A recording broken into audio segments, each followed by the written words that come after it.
스르르 스르르 정적을 가르는 대펜날 소리가 이선준의 작업실을 채웠다. 새벽부터 시작된 작업은 벌써 해가 중천에 뜰 무렵까지 이어지고 있었다. 그의 미간에는 깊은 패여 있었고 날카로운 눈매는 한치의 오차도 용납하지 않겠다는 듯 목재의 표면을 쳐das다. 젊은 나이에도 불구하고 그의 이름 앞에는 천재 목공예가라는 수식어가 곧잘 따라붙었다. 대한민국 공예대전, 국내 최고 권위의 그 상을 거머쥐는 것이 그의 당면 목표였다. 대상을 통해 아버지 이수연의 이름을 그리고 자신의 존재 가치를 세상에 증명하고 싶었다. 아버지. 선준에게 아버지는 애증의 대상이었다. 한때 촉망받던 소목장이었으나 시대의 흐름을 읽지 못하고 낡은 방식만을 고집하다 결국 잊혀진 장인. 가세는 기울었고 어린 선준은 빚쟁이들의 험악한 언사와 창고에 쌓여 먼지만 뒤집어 쓰던 아버지의 가구들을 보며 자랐다. 나는 아버지처럼 되지 않겠다. 그것이 선준을 지탱하는 도끼이자 동력이었다. 그는 최신 기술과 현대적 디자인 감각을 전통 공예에 접목시켜 새로운 길을 개척하려 했다. 그의 작업실은 아버지의 그것과는 정반대였다. 넓고 깨끗했으며 한쪽 벽면에는 값비싼 독일제 전동 공구들이 가지런히 정렬되어 있었다. 그는 언제나 검은색이나 회색 계열의 미니멀한 작업복을 다려 입었고 머리카락 한 올 흐트러짐 없는 모습으로 작업에 임했다. 선준아, 또 밤새 온 거냐? 작업실 문을 열고 들어선 이는 친구 박도현이었다. 선준과 같은 공예가의 길을 걷고 있지만 그는 전통 도자기를 빚었다. 흙냄새를 풍기며 들어서는 도현의 모습은 언제나 정갈함을 넘어 결벽에 가까운 선준과 묘한 대조를 이루었다. 마감일이 코앞인데 밤낮이 어디 있냐? 선준은 대패밥을 털며 무심하게 대꾸했다. 그의 목소리에는 자신감과 함께 알 수 없는 초조함이 배어 있었다.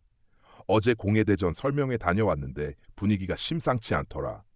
특히 심사위원 중 한 분인 김동철 평론가님 말씀이 좀... 도연이 말을 흐렸다. 김동철 평론가는 전통 공예계에게서 독보적인 영향력을 가진 인물이었다. 그의 한마디는 수상 여부에 결정적인 영향을 미칠 수도 있었다. 뭐라고 하시는데? 선준의 눈이 번뜩였다. 요즘 젊은 작가들 작품은 기술은 좋은데 혼이 없다고 하시더라. 그러면서 이름도 생소한 시골의 한 노인 목수를 극찬하시더라고. 진정한 장인 정신은 그런 분에게서 배워야 한다나 뭐라나. 시골 노인 목수? 선준의 입가에 냉소가 어렸다. 뻔하지. 고리타분한 옛것 타령. 그는 속으로 중얼거렸다. 하지만 도연의 다음 말은 그의 귀를 잡아 끌었다. 그 노인 이름이 최인호라고 했던가. 평론가님이 그러시는데 그 양반 작품은 직접 봐야 한다고. 평생 나무하고만 살아온 사람의 깊이가 느껴진다고 하시더라. 최인호. 처음 듣는 이름이었다. 하지만 김동철 평론가의 입에서 나왔다는 사실이 선준의 마음 한구석에 작은 파문을 일으켰다. 자신의 작품에 부족한 무언가가 있다면 어쩌면 그곳에 해답이 있을지도 모른다는 신락 같은 기대감, 혹은 그저 치기 어린 호기심이었을까. 그는 애써 태연한 척했지만 최인호라는 이름은 그의 뇌리에 깊이 박혔다. 며칠 후 선주는 내비게이션에도 잘 나오지 않는 경기도 외곽의 한적한 시골 마을로 향했다. 꼬불꼬불한 산길을 한참이나 달려 도착한 곳은 금방이라도 쓰러질 듯한 낡은 기와집이었다. 최인호 목공소라는 빛바랜 간판만이 이곳이 그가 찾는 곳임을 알려주고 있었다. 선주는 차에서 내리며 인상을 찌푸렸다. 현대적인 그의 차량과 너무도 어울리지 않는 풍경이었다. 작업실로 보이는 헛간 문은 반쯤 열려 있었다. 안으로 들어서자 오래된 나무 냄새와 곰팡내 비슷한 퀴퀴한 냄새가 코를 찔렀다. 햇살이 창호지를 통해 희미하게 스며드는 어둑한 공간에는 온갖 잡동사니와 함께 수십 년은 좋게 되어 보이는 낡은 연장들이 아무렇게나 널려 있었다. 한쪽 구석에서 등이 구부정한 노인이 무언가를 깎고 있었다. 최인호였다. 그는 선준이 들어선 것도 모르는 듯 작업에만 몰두하고 있었다. 흙 묻은 작업복, 거칠고 투박한 손, 느릿느릿한 몸짓. 선준은 실망감을 감출 수 없었다. 이런 곳에서 무슨 대단한 작품이 나온다는 거지? 그의 머릿속에는 자신이 경멸에 맞지 않던 아버지의 작업실 풍경이 겹쳐졌다. 저 최인호 선생님 되십니까? 선준의 목소리에 노인이 천천히 고개를 들었다. 깊은 주름이 팬 얼굴, 흐릿하지만 무언가를 꿰뚫어보는 듯한 눈빛. 누구요? 노인의 목소리는 갈라져 있었지만 왠지 모를 무게감이 느껴졌다. 선주는 준비해간 자신의 포트폴리오를 꺼내 노인 앞에 펼쳐 보였다. 국내외 공모전 수상 경력과 화려한 작품 사진들이 담겨 있었다. 저는 이선준이라고 합니다. 목공예를 하고 있습니다. 김동철 평론가님 말씀을 듣고 찾아왔습니다. 선생님께 가르침을 받고 싶습니다. 최대한 정중하게 말했지만 그의 말투에는 자신도 모르는 오만함이 묻어났다. 최인호는 포트폴리오를 건성으로 한번 훑어보더니 다시 작업하던 나무 토막으로 시선을 돌렸다. 가르칠 것도 배울 것도 없는 늙은이요. 하지만 평론가님께서는 그 양반이 뭘 안다고. 최인호는 무뚝뚝하게 말을 잘랐다. 그리고는 한참 동안 아무 말 없이 대패질만 했다. 쓰! 쓰! 낡은 대패가 나무 표면을 지나는 소리가 정적을 갈랐다. 선주는 어이가 없었다. 이런 대접을 받으려고 이 먼 길을 달려왔단 말인가. 선생님, 저는 진심으로 나무 소리를 먼저 들을 줄 알아야지. 기계 소리만 요란해서야 쓰나. 최인호가 처음으로 선준의 눈을 똑바로 보며 말했다. 그의 눈빛은 꾸짖는 것도 비웃는 것도 아니었지만 선준은 마치 자신의 속을 들킨 듯 얼굴이 화끈거렸다. 기계 소리만 요란하다니. 내 작품을 모욕하는 건가?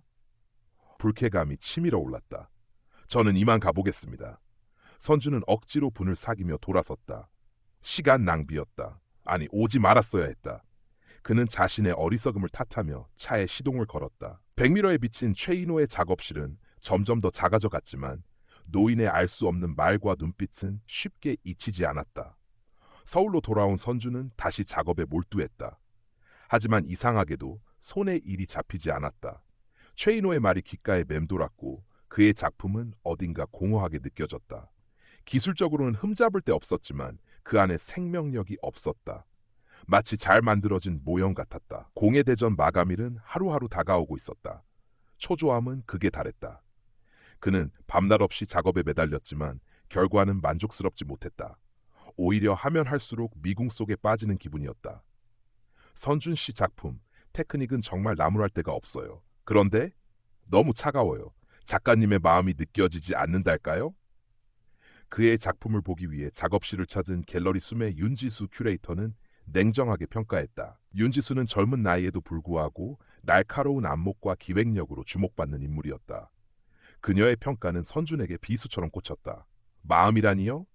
공예는 결국 기술과 디자인 아닙니까? 선준은 발끈했다. 물론이죠. 하지만 진정한 명품은 그 이상의 것을 담고 있다고 생각해요. 작가의 철학, 삶, 그리고 혼이 담겨야죠. 선준 씨 작품에서는 그런 게 느껴지지 않아요. 너무 계산적이고 때로는 불안정해 보여요. 윤지수의 지적은 전곡을 찔렀다. 선준은 반박하고 싶었지만 할 말이 없었다. 그의 내면 깊은 곳에서도 같은 목소리가 들려오고 있었기 때문이었다.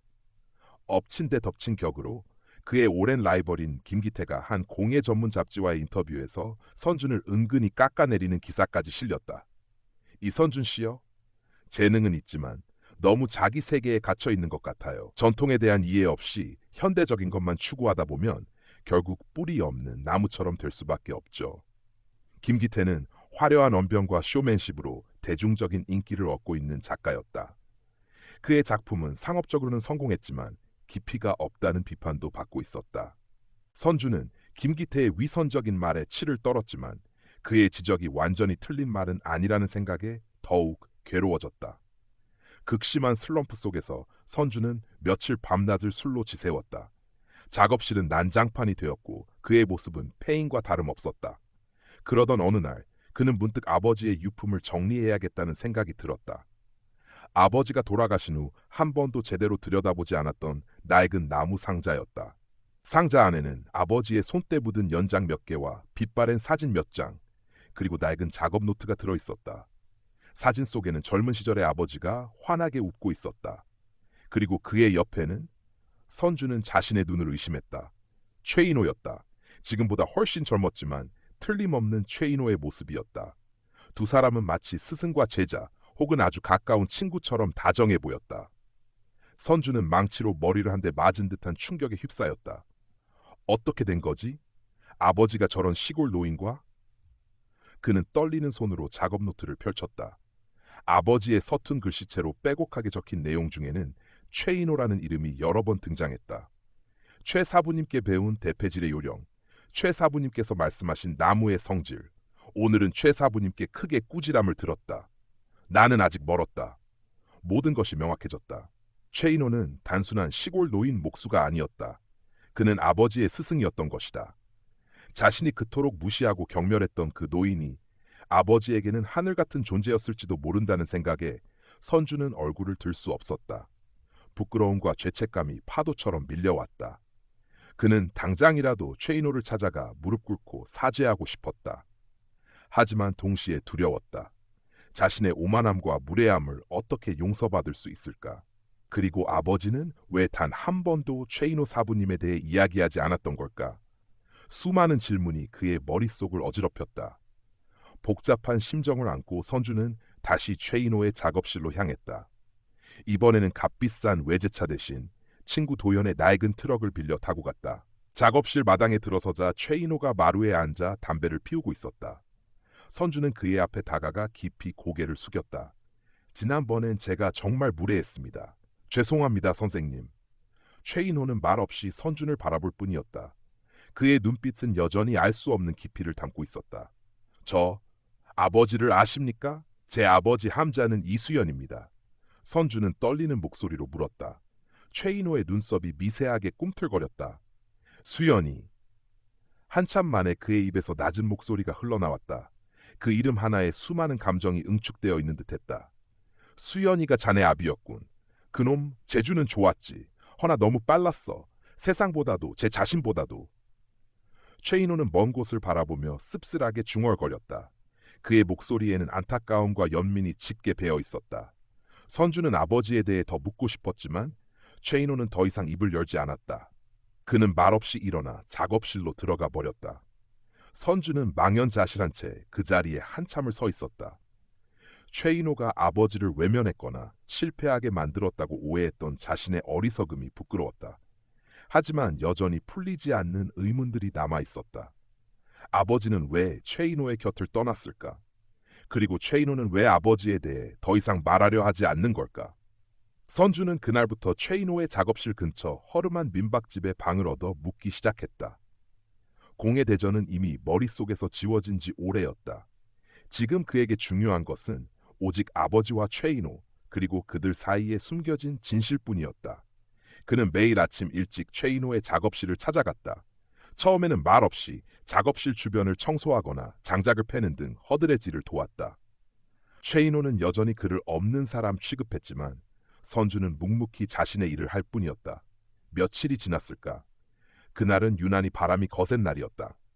금방이라도 비를 뿌릴 듯 하늘은 잔뜩 찌푸려 있었고 낡은 작업실 지붕이 위태롭게 덜컹거렸다. 선주는 불안한 마음에 작업실 안을 살피고 있었다. 그때 갑자기 거센 돌풍이 불어닥치며 작업실 한쪽 벽에 쌓아두었던 목재들이 와르르 무너져 내리려 했다. 그 중에는 한눈에 보기에도 수십 년은 좋게 넘어 보이는 귀한 고목들이 포함되어 있었다. 위험해. 선주는 본능적으로 몸을 날렸다. 무너지는 목재 더미를 온몸으로 막아섰다. 둔탁한 통증과 함께 정신이 아득해졌다. 얼마나 시간이 흘렀을까? 희미하게 정신이 들었을 때 누군가 자신을 부축하고 있는 것을 느꼈다. 최인호였다. 이런 미련한 놈. 그의 목소리는 떨리고 있었지만 그 안에는 질책이 아닌 걱정과 안타까움이 담겨 있었다. 선주는 그제야 자신이 최인호의 소중한 목재들을 지키려 했다는 것을 깨달았다. 그리고 그 순간 최인호의 눈빛이 이전과는 다르다는 것을 느꼈다. 굳게 닫혀있던 그의 마음의 빗장이 조금은 열린 것 같았다. 그날 이후 최인호는 조금씩 선준에게 말을 걸기 시작했다. 처음에는 작업에 필요한 도구를 가져오라는 심부름 정도였지만 점차 나무의 종류와 성질, 연장을 다루는 기본적인 방법들에 대해 한두 마디씩 가르쳐주기 시작했다. 그의 가르침은 투박하고 간결했지만 그 안에는 수십 년간 나무와 씨름해온 장인의 깊은 지혜와 연륜이 담겨 있었다. 선주는 마치 어린아이가 된 것처럼 모든 것을 새롭게 배우기 시작했다. 그동안 자신이 얼마나 오만하고 무지했었는지 뼈저리게 깨달았다. 최인호의 작업실은 겉보기에는 허름했지만 그 안에는 선준이 상상도 못했던 보물들이 숨겨져 있었다.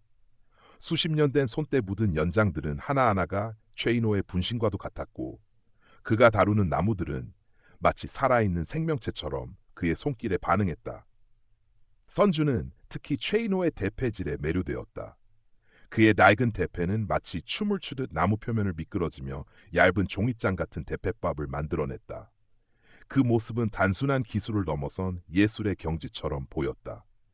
대패질은 힘으로 하는 게 아니다.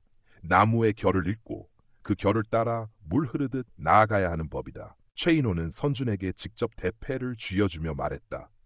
선주는 그의 말대로 힘을 빼고 나무의 결에 집중하려 했지만 생각처럼 쉽지 않았다.